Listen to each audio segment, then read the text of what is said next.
Trump administration is working on a last-ditch effort to push through dozens of environmental rollbacks before they end up leaving office.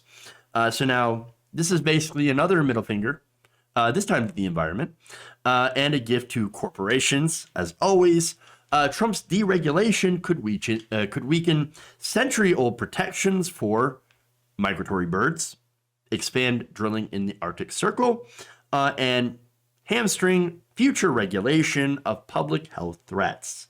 So now there is a article in Huffington Post of which some of the changes were detailed in. So let's start with, of course, the migratory birds. Now you might think, I don't give a shit about migratory birds.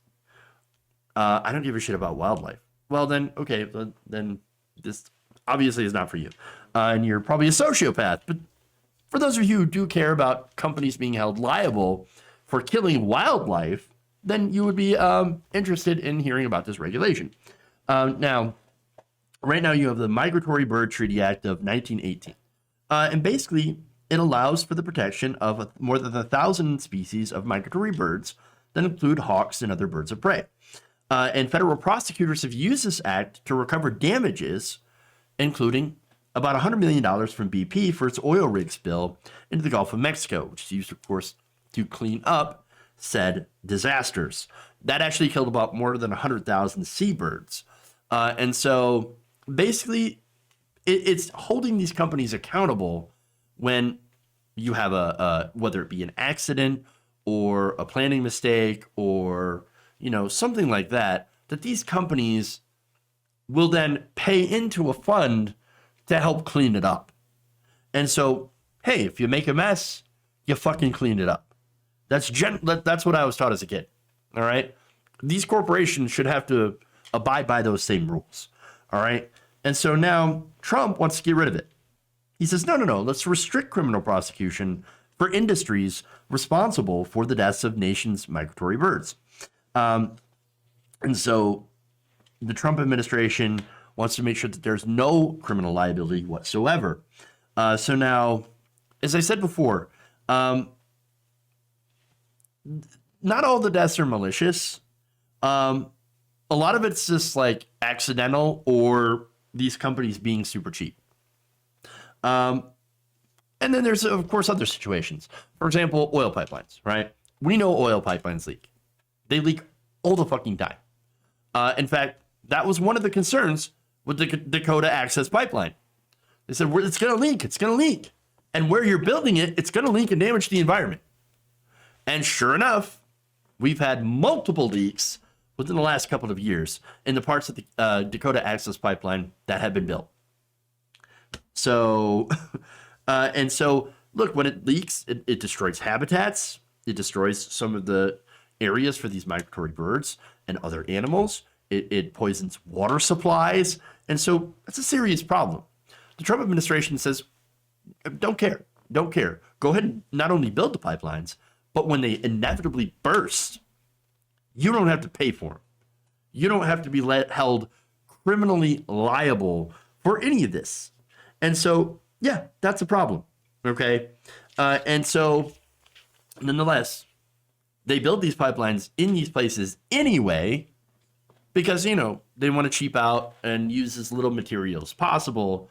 And so if it has to go over an aquifer, for example, or a habitat for a species of birds that might be on the cusp of being, endangered, they don't care. Build it anyway, they say. Well, this Migratory Bird Act would either stop it from being built in that particular location, or if it does burst and destroy that location and harm those birds, that they would be liable for that. That's why the administration has allowed these lobbyists to come in and basically give them, money or whatever in order to have them rescind these rules. In fact, Rachel Jones, vice president of the National Association of Manufacturers, said that this was an important one. She said Jones had lobbied for the changes in the Migratory Bird Treaty Act at a meeting last year between private sector representatives and staff in the White House and Interior Department. She says it really matters in relation to the infrastructure we need for a modern society. We have to do it. Fuck the birds, basically. Fuck the birds. I mean, we need the infrastructure. Fuck the birds. All right, well, it's funny because she says we're a modern society and we need the infrastructure, right? Are we really a modern society if we are still using a 200-year-old source of fuel that has been proven to be both destructive to the environment and toxic to not only human health, but also to the health of the environment that it is in? I mean, I'm just saying, it's not like we don't have technologies that we can utilize, that we can really invest in order to make it so that we don't have to use this incredibly, dirty, toxic fuel source. Just saying. We should transition away from that. But it's very clear that, of course, Donald Trump is captive to the industry, probably because he hates alternative energy. I mean, look at how he talks about windmills. Did they give you cancer? The windmills, the noise, the rear gives you cancer. No, it doesn't. I can't believe I cannot believe a sitting president would sit there and say, windmills give you cancer. That is the most ridiculous. Like that was in the realm of satire not too long ago. Insane. Completely insane. Now, the article points out that the Trump administration has also done many similar moves to deregulate oil and gas that have been facing court challenges. They, for example, removed protections for millions of miles of waterways and wetlands. They removed narrow protections for wildlife species facing extinction and had opened more of the hundreds of millions of acres of public land to oil and gas drilling. And another proposal that arrived at the White House last week would set emission standards for small but dangerous particles of pollution emitted by refineries and other industrial sources. Just allowing these companies to pollute our airways. Who cares? Well, we do. We got to breathe this. We got to breathe this. All right. Now, other changes would allow more drilling and mining on thousands of square miles of public lands around Chaco Canyon in New Mexico. That is a national historic park, and of course, in the Alaskan wilderness. Now, environmentalists, of course, and former federal officials say the actions being taken are reflective of a pro-industry agenda, but taken to an extreme. In disregard for imperiled wildlife, climate change, and damage to human health from air pollution.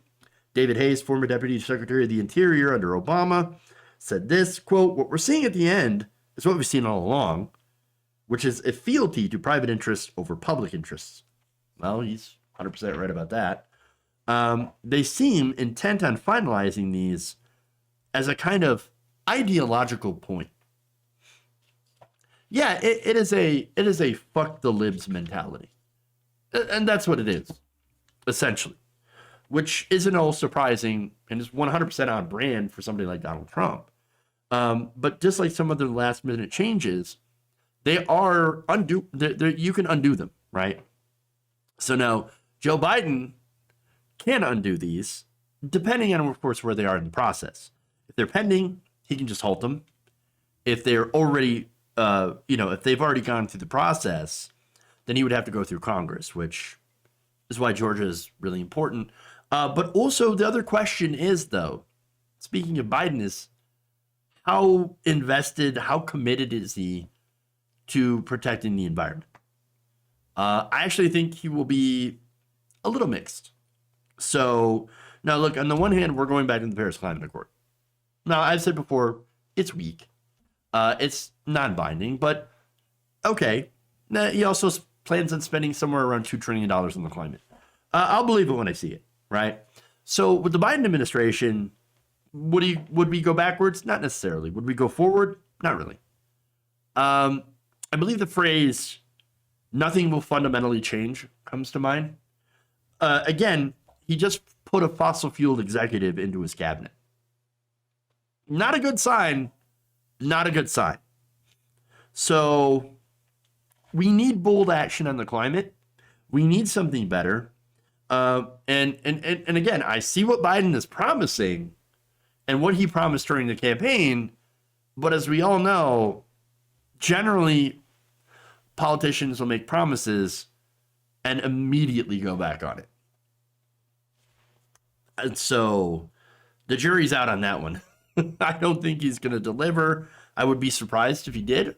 And I would be encouraged if he did. So that said, it may not be any sort of forward progress, but Donald Trump is literally trying to set the planet on fire before he leaves. So I guess, we have to take what we can get at the moment. If you enjoyed this video, please give us a like and share with your friends. You can subscribe and help out the channel by becoming a patron. It's patreon.com/Jeff Waldorf, or you can become a channel member as well by hitting the join button below.